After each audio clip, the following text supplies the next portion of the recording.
Bonjour, cette vidéo s'intéresse au développement limité d'ordre 1, les DL1, qui sont une autre manière de voir qu'une fonction est dérivable. Alors, d'abord une première remarque. Si j'ai une fonction f qui a une limite en un point A, une limite finie, comme ceci, je peux regarder f de x moins L. F de x moins L, c'est une fonction qui va tendre vers 0 quand x va tendre vers A. Eh bien, cette fonction f de x moins L, je vais l'appeler epsilon de x.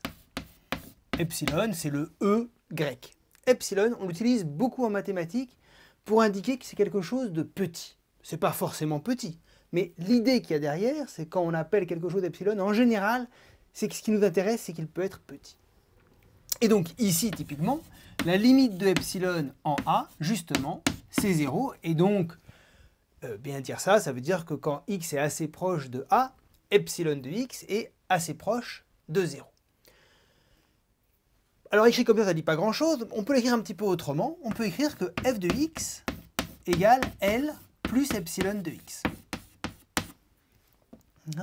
Et donc, toujours avec limite de epsilon en A qui vaut 0. Alors vous allez me dire, bon, on ne dit pas grand-chose. Oui, mais vous voyez, quand même, on a gagné quelque chose. C'est qu'ici, on avait limite de f égale L. Et ça, c'est pas très facile à utiliser parce qu'on a une limite. On n'a pas une égalité. Alors que ici, j'ai réécrit cette quantité-là de la manière suivante. F de x égale L plus epsilon de x, ce qui veut plus ou moins dire la même chose, mais j'ai une égalité de fonction qui est vraie pour tout x. Et donc, ce que je dis, c'est que si jamais la limite est égale à L, alors on peut écrire f de x comme ça, mais évidemment, la réciproque est vraie. Si f de x égale L plus epsilon de x avec limite de epsilon en A qui vaut 0, ben, la limite de f en A, c'est égal à L. Et donc, on a équivalence entre le fait que f est pour limite L en A et le fait que f de x s'écrive L plus epsilon de x avec epsilon qui tend vers 0. Alors, on peut utiliser ça pour la dérivée. Dire que f est dérivable en A, et que sa dérivée c'est f' de A, c'est dire que la limite quand x tend vers A de f de x moins f de A sur x moins A égale f' de A. D'accord? Alors, eh bien, je vais l'écrire comme ceci. Dire que cette limite c'est égal à f' de A, c'est dire que f de x moins f de A sur x moins A c'est égal à f' de A plus epsilon de x avec epsilon de x qui tend vers 0 lorsque x tend vers A. Et en multipliant par x moins A, j'obtiens que f de x c'est égal à f de A plus f' de A x moins A plus x moins A epsilon de x. Et vous voyez apparaître ici, donc, ce qu'il faut bien voir, c'est que A, c'est un nombre qui est fixé. Et donc, ce que l'on voit apparaître, c'est une fonction affine. Une constante plus une constante fois x moins 1. Une fonction plus, ici, ce que l'on va appeler un reste. Et donc, ce qui va nous intéresser, c'est quel lien y a-t-il entre cette fonction affine-là et la fonction f. Eh bien, voyez-vous cette fonction affine, ici, que j'appelle h de x. Elle a pour graphe la tangente à la fonction au point A, la tangente à la représentation graphique de la fonction au point A. Ici, on a y égale h de x. En effet, y égale f de A plus f' de A x moins A, c'est l'équation de la tangente en A. Et donc, h de x, la fonction h, c'est une fonction affine qui approxime f au voisinage de A, et qui l'approxime même très bien. Vous ne m'impressionnez pas. Si je prends une autre fonction affine, une autre droite qui passe par ce point-là, évidemment, elle est aussi proche de la fonction f quand on est proche de A, puisque en A, toutes ces fonctions, elles valent f de A. Vous avez raison. Mais, de toutes les applications affines, telles que l'image de A, ce soit f de A, eh bien h, celle qui correspond à la tangente, c'est celle qui approxime le mieux. C'est la meilleure approximation affine de f au voisinage de A.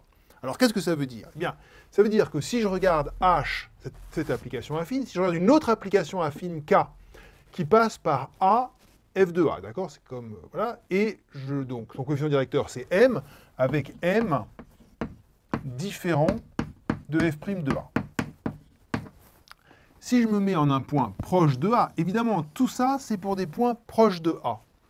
Et que je regarde la distance qu'il y a, d'une part, entre f de x et h de x, et d'autre part, voilà la distance, entre h de x et k de x, eh bien, moi, ce que je dis, c'est que la distance est bien plus petite si on regarde h de x.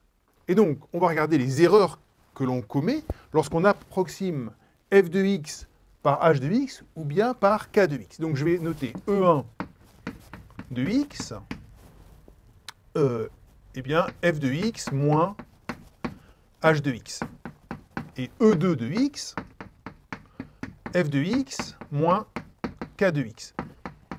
Et je vais vous demander de regarder la limite de E1 de x sur E2 de x lorsque x tend vers a, pour étudier justement la différence des écarts qu'il y a pour la fonction h et pour la fonction k. Il faut être bien convaincu que E1 de x tend vers 0 lorsque x tend vers a, et E2 de x tend vers 0 lorsque x tend vers a. Mais on essaye de voir lequel tend vers 0 le plus rapidement possible. Alors, E1 de x sur E2 de x, cela me donne f de x moins f de a moins f' de a x moins a sur f de x moins f de a moins m x moins a. Et il faut que je fasse tendre x vers a. Alors f de x moins f de a, ça tend vers 0. F' de a fois x moins a, ça tend vers 0. F de x moins f de a, ça tend vers 0. X moins a, tout tend vers 0. Pensez à faire apparaître le taux d'accroissement. D'accord. Alors je vais mettre x moins a en facteur. Ça me fait f de x moins f de a sur x moins a moins f' de a divisé par f de x moins f de a sur x moins a moins m. Et maintenant, alors ça tend vers f' de a. Quand x tend vers a, hein, c'est le taux d'accroissement. Donc la limite du taux d'accroissement quand x tend vers a, c'est f' de a. Moins f' de a, donc le numérateur, il tend vers 0. Oui, mais le dénominateur.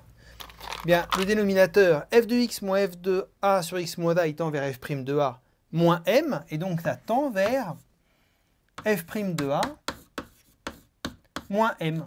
Et ça, c'est non nul. Donc on a quelque chose qui tend vers 0 divisé par quelque chose qui ne tend pas vers 0.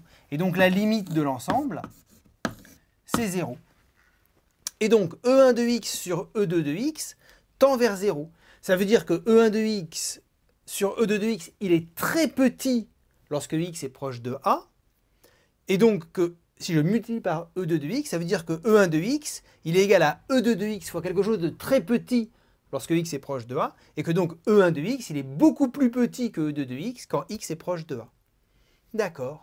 Donc, de toutes les fonctions affines qui vérifient h de a égale f de a, ou plus exactement k de a égale f de a, eh bien, celle qui approxime le mieux la fonction f au voisinage du point A, c'est h de x, c'est-à-dire la fonction qui définit la tangente. Bien, pour finir, j'aimerais revenir sur ce que l'on a fait au début de cette vidéo. Hein. Si f est dérivable en a, alors il existe une fonction epsilon qui est définie sur i à valeur dans R, telle que, quel que soit x élément de i, f de x est égal à f de a plus f' de a fois x moins a, plus x moins a epsilon de x, avec limite de epsilon en a qui vaut 0. X moins a, il tend vers 0 lorsque x tend vers a, Donc, a priori, si f de a est non nul, cette quantité-là, elle est bien plus petite que celle-là lorsque x tend vers 1, puisque je multiplie cette constante par quelque chose qui tend vers 0. Et puis, ici, j'ai quelque chose qui est encore plus petit, puisque j'ai x moins a qui tend vers 0, donc qui est du même ordre que celui-là, et que ça, c'est la même chose. Mais je le remultiplie par quelque chose qui tend vers 0. Donc cette quantité-là, elle est plus petite que celle-là. Hein?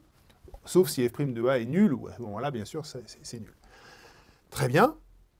Et là, encore une fois, hein, cette quantité-là, c'est donc la meilleure approximation affine de la fonction f au voisinage de a. Et puis, on a une réciproque. Hein. S'il existe epsilon de i dans R et m éléments de R tels que f de x égale f de a plus m fois x moins a plus x moins a epsilon de x avec epsilon qui tend vers 0 en a, alors f est dérivable en a et f' de a égale m. La première partie de cette proposition, eh bien, nous l'avons démontrée au début de la vidéo. La deuxième partie de la démonstration, eh bien, je vous invite à la chercher. C'est une démonstration très simple. Hein. Il suffit de faire apparaître le taux d'accroissement et de regarder la limite de ce taux d'accroissement lorsque x tend vers a. Bon travail!